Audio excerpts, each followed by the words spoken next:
Oke, saya akan memulai periode dalam 3, 2, 1. Oke, masuk ke framing. Di sini beberapa bukti yang paling relevan adalah tentang kerugian atau keuntungan yang bisa dirasakan oleh aktor rentan dalam musik ini. Lalu, di sini kita tidak perlu membicarakan urgensi karena ini jelas merupakan bagian dari tindakan yang akan mempengaruhi gerakan sosial feminisme yang mana jelas perlu dilakukan.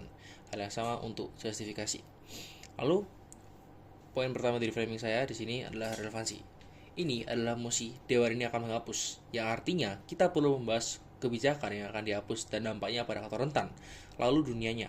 Yang paling relevan di sini adalah dunia yang patriarkal, karena itu menjadi alasan adanya gerakan sosial feminisme yang menyebabkan adanya gagasan untuk melakukan tindakan seperti menghapus pemberian penghargaan bergantung pada gender. Kedua, signifikasi.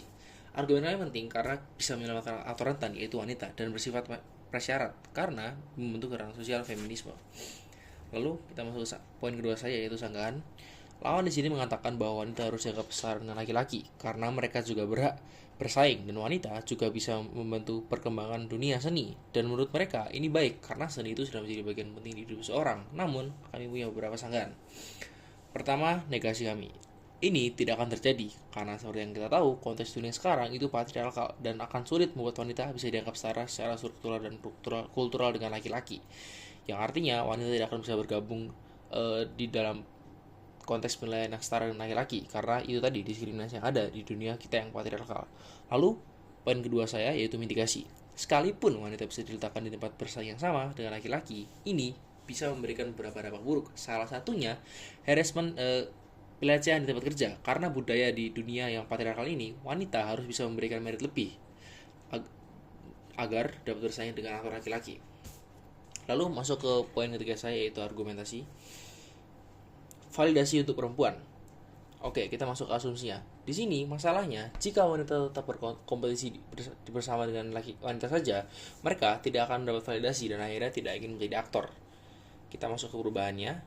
Namun, jika wanita masih berkompetisi dengan wanita saja, ini justru akan memberi validasi karena mereka justru akan mendapat tempat dan perlakuan equal yang setara karena mereka berkompetisi bersama di dunia patriarkal ini.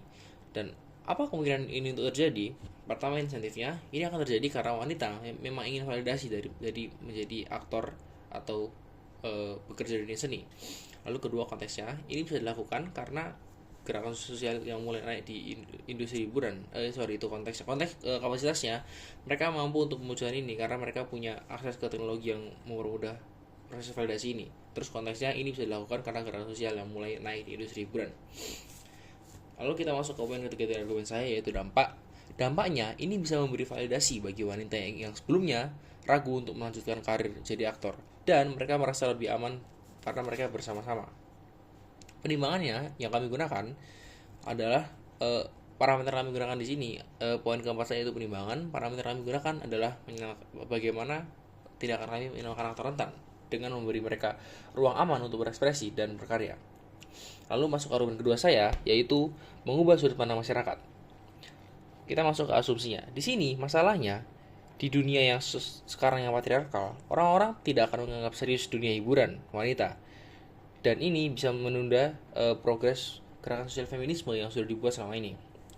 Kita masuk ke poin kedua yaitu perubahannya. Di sini faktanya perempuan justru bisa mendapat fame, bisa mendapat popularitas karena ada penghargaan khusus untuk mereka.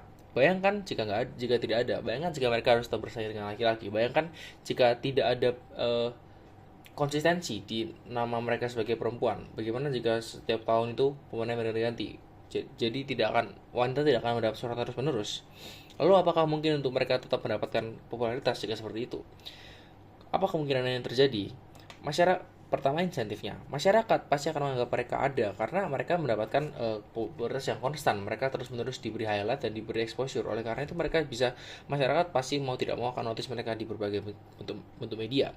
Lalu kapasitasnya, karena award ini ada, award untuk memberi untuk gender khusus wanita ini ada, maka mereka juga bisa untuk memberi spotlight ini dan akhirnya mereka mendapat popularitas yang konstan dan pada akhirnya mereka akan dinotis oleh masyarakat. Lalu konteksnya, walaupun ada kita hidup di dunia patriarkal dan ini mungkin wanita akan dapat diskriminasi, tapi jika popularitas mereka dapat itu konstan, warna mereka sebagai wanita pasti akan naik, dan pandangan masyarakat akan berubah pada akhirnya. Lalu kita masuk ke dampak yang terjadi ya, karena wanita dapat perhatian terus-menerus, sudut pandang masyarakat berubah karena wanita punya tempat yang pasti untuk di-highlight secara konstan. Ini menguntungkan untuk perempuan karena mereka jadi bisa terus melanjutkan proses gerakan sosial mereka dan terus berkembang. Lalu kita masuk ke poin keempat saya, yaitu penimbangan. Parameter yang kami gunakan di sini adalah memiliki skala besar karena sudut pandang yang berubah adalah sudut pandang masyarakat, dan akhirnya tujuan gerakan sosial feminisme itu bisa tercapai. Oke, sekian dari saya. I'm proud to propose.